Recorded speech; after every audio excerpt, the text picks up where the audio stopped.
అంటే తక్కువ జర్నీ కాదు, ఎప్పుడు కూడా అంత దూరం ప్రయాణం చేయకూడదు బండి మీద. ఏ బస్సుకి కానీ లేకపోతే ఏ ట్రైన్కి కానీ వెళ్ళాలి, కానీ నాకు తెలిసి ఎప్పుడు కూడా అంత దూరం ప్రయాణం చేయకూడదు అనిపించింది. కానీ దేవుని కృపతో వెళ్ళిపోయినా, ఎలా వెళ్ళిపోయినా కూడా తెలియదు. 14 గంటలు ఇటు 14 గంటలు బండి తోడడం, ఇటు 13 గంటలండి. వచ్చేటప్పుడు 13 గంటలు, వెళ్ళేటప్పుడు 14 గంటలు. కర్నూలుకి ఇంకా ఒక 100 కిలోమీటర్ల లోనకి అనమాట. కర్నూలు నుంచి ఇంకా నెల్లూరుకి ఇంకా కర్నూలు దాటి కర్నూలు ఇలాగ వెళ్ళిపోతుంది. నెల్లూరుకి ఇలాగ అనమాట. దాని పక్కన కడప, దాని పక్కన తిరుపతి. అన్నీ దేవునికి స్తోత్రం. అంత దూరం క్షేమంగా దేవుడు కాపాడి వెళ్ళేటప్పుడు ఏ ప్రమాదం జరగనీయకుండా, వచ్చేటప్పుడు కూడా ఏ ప్రమాదం జరగనీయకుండా నిద్ర వచ్చేసేదండి. ఒకసారి బండి మీద నిద్రపోయేవాడిని. నిద్ర వచ్చినప్పుడు బండి ఆపి చేసి పక్కన పడుకుండిపోయేవాడిని, ముఖం కడుక్కొని.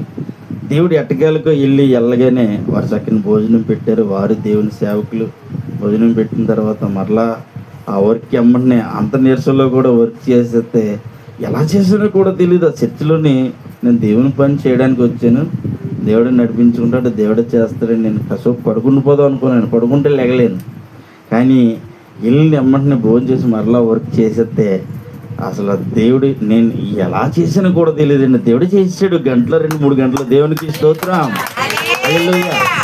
అంత ఓపిక, అంత కృప తండ్రిని దేవుడిచ్చి వర్క్ చేసి మరలా ఆ నైట్కి అక్కడే రెస్ట్ తీసుకుని మరలా ఉదయం మార్నింగ్ 5 గంటలకు అక్కడ బయలుదేరితే మరలా ఈవినింగ్ 6 గంటలకి ఇక్కడికి వచ్చానండి. అంటే కంటిన్యూగా బండి నేను డ్రైవింగ్ చేస్తే దేవునికి స్తోత్రం.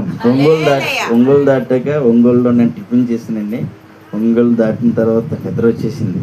నిద్ర వచ్చేస్తే పక్కనే బస్ స్టాప్లు ఉంటాయి కదా, హైవే పక్కన బస్ స్టాప్లు ఉంటాయి. బండి ఆపేసి అక్కడ కాసేపు రెస్ట్ తీసుకుని అలా పడుకుని ఒక గంట పడుకుని పోయి మరలా బండి నేను స్టార్ట్ చేస్తే ఇంటికి వచ్చేదాకా బండి ఆగలేదండి. దేవునికి స్తోత్రం. దేవుని కృపతో అంతంత దూరాలు కూడా ప్రయాణం చేస్తుంటే నాకు మొన్న వీడియో చూసిన తర్వాత వెళ్ళకూడదు, అంత దూరాలు బళ్ళ మీద వెళ్ళకూడదు, నా మంచి వాహనాల మీద వెళ్ళాలి. కానీ చాలా బాధ వేసిందండి. ఏంటంటే కర్నూలు ప్రాంతంలో ఒక వ్యక్తి, 2 వ్యక్తులు ఏం చేశారంటే మందు తాగేసి నైట్ టైం ప్రయాణాలు. అసలు ఆ మందు తాగి ప్రయాణం చేయడం చాలా తప్పు అనమాట అండి. చాలా చట్టపరంగా కూడా విరుద్ధం అనమాట.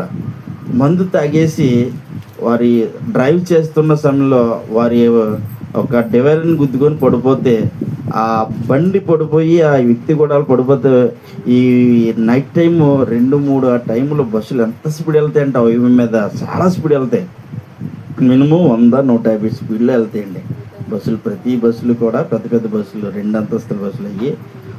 అందులో సుమారు ఒక 50-60 మంది ఉంటారండి కిందనే పైన కూడా. అలాంటి బస్సులు 150-100 స్పీడ్లో వెళ్ళే బస్సులకి ఏం కనపడుతుంది నైట్ టైం? సడన్గా ఆ బండి ఒకటి తాగేసి అడ్డొచ్చేయడం అనమాట. అడ్డొచ్చేస్తే స్పాట్లో నెల్లూరులోని ఫోన్లో చూడండి, చాలా బాధాకరమైన విషయం. కర్నూలులోని మొత్తం 22 మంది స్పాట్ డెడ్ అండి, కాలిపోయి చనిపోయారు. బస్సులో ఉన్న వాళ్ళు బస్సులోనే ఆ బండి గుద్ది ఆ తాగితూలోని ఈ బస్సుకి అడ్డొచ్చేస్తే ఆ బస్సు సడన్గా బ్రేక్లు ఎక్కడేస్తే ఇంకా ఆ బ్రేక్లు దాని మీద మొత్తం కాలిపోయారు. వాళ్ళంతా బాధపడతారు. ఎంత ఇది నేను అంటున్నాను. ఈరోజు తండ్రి అయిన దేవుడు మాట్లాడుతున్నాడు. నిన్ను కాపాడేవాడు ఎవడండి? కాదు, నిన్ను కాపాడేవాడు యేసయ్యే. దేవునికి స్తోత్రం. ఈరోజు దేవుని వాక్యము, నిన్ను కాపాడేవాడు, మనల్ని కాపాడేవాడు ఎవరండి? యేసయ్యే. యేసయ్యే మనల్ని కాపాడకపోతే మన పరిస్థితి ఏంటి చెప్పండి. మన పరిస్థితి చాలా భయంకరమైన పరిస్థితి. యేసయ్య మనల్ని కాపాడకపోతే, యేసయ్య మనం రక్షించకపోతే, ఆయన్ని నిజంగా మనం నమ్ముకోవడం చాలా అదృష్టవంతులం అన్నమాట. అదృష్టవంతులమే నిజంగా చెప్పాలంటే.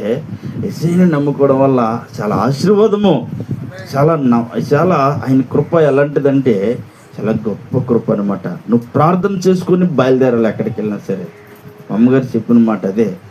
మనం ఏ ప్రాంతం వెళ్ళినా, ఎక్కడికి వెళ్ళినా, మీరు ఊరు వెళ్ళినా, సపోజ్ ఏదైనా పనులకి వేరే ఊర్లో వెళ్తారు, వేరే ఊర్లో వెళ్ళినప్పటికీ, పొలంలోకి వెళ్ళినప్పటికీ, ఇవేను పొలం పని చేయడానికి మీరు ఏమైనా పట్టుకుని వెళ్ళినప్పటికీ కూడా ఒక 2 నిమిషాలు ప్రార్థన చేసుకొని వెళ్ళడానికి బాధపడొద్దు. అసలు కూడా ప్రార్థన చేసుకోండి. కంపల్సరీ ప్రార్థన పరిస్థితులు మారుస్తుంది. ప్రార్థన దేవుడు ఎంతగానో, ఎంత దూరం వెళ్ళినప్పటికీ కూడా ఆ సమయంలో నీకు నిద్ర వచ్చినప్పటికీ కూడా దేవుడు డ్రైవింగ్ చేస్తాడు. గట్టిగా చప్పట్లు కొట్టండి. హల్లెలూయా, హల్లెలూయా. దేవుడు నడిపిస్తాడు, దేవుడు నడిపిస్తాడు చెప్తూ ఉన్నాడు ఆయన. ఈరోజు అద్భుతమైన వాక్యము దేవుడు మాట్లాడుతున్నాడు మనతోటి. దేవునికి స్తోత్రం, హల్లెలూయా. నిన్ను కాపాడేవాడు ఎవరంటే యేసయ్య. నిన్ను కాపాడేవాడు, మనల్ని కాపాడేవాడు ఎవరైనా ఉన్నారు అంటే యేసయ్య. దేవునికి స్తోత్రం, హల్లెలూయా. ఆయన అంట, ఒకసారి చూద్దాం, కీర్తనలు 121వ అధ్యాయము. కొండల తట్టు నా కనులెత్తుచున్నాను, నాకు సహాయము ఎక్కడి నుండి వచ్చును? యెహోవా వలననే నాకు సహాయము కలుగును. దేవునికి స్తోత్రం, హల్లెలూయా.